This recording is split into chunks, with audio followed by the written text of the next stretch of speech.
ол кеше ұшып кетті ғой Астанаға ұшақпен.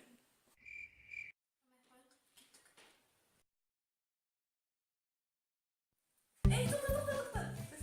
Таныспай, менің атым Хабаршы. Ей, өзім айтқалы жатыр едім ғой. Радар ма? Ол кім? Кеше мен бір күшті мультик көрдім, сонда радар деген бір ит болады. Сен дәл сол сияқты хабарсың. Ей, Айнұр, кеше көп көзді білесің ба? Ей, жас кетсе кетеміз. Ей, кеше радар деген мультикте бір қандай болады. Ту, мен аяқтан да жоқ.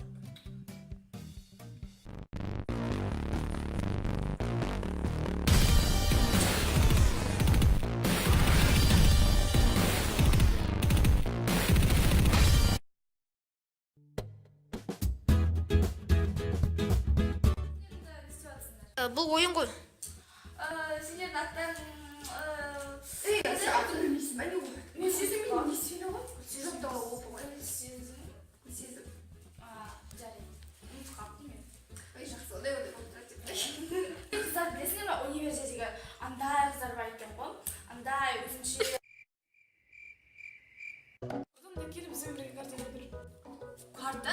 Не, географиядағы карта ма? Мен жақсы оқығанмын. Сен білмейсің ба? Бұл карта ойын. Бұл сол бір бұрынғы ғасырларда шыққан. Осындай, осыны бүйтіп лақтырып ойнайды. А сен білмейсің ба не?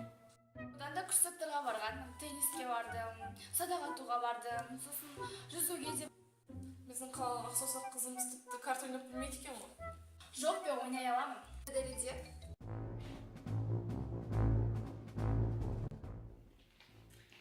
Естіп жатсыңдар, саламатсыңдар ма қыздар, бөлмені тезірек босатыңдар. Бұл бөлме сендердікі емес. Бұл жерге жаңа қонақтар келе жатыр, сондықтан бөлмені босатып, тезірек заттарын алып кетіңдер. Аняқта сендерге бір қыз бөлмені көрсетеді. Мен барлық киімдерді салып қойдым ғой, қайттан жүру керек па оны салып? Қайта бізде жақсы сияқты, мұндай бөлмеде слишком тар еді.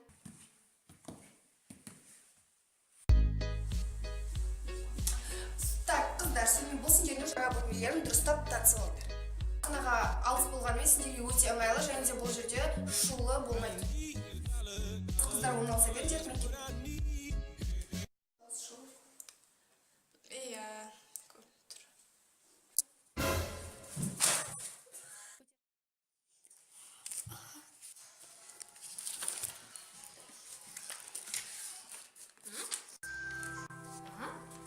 Не дейді? Сызып, шыртып. Менде мынандай зат бар мен.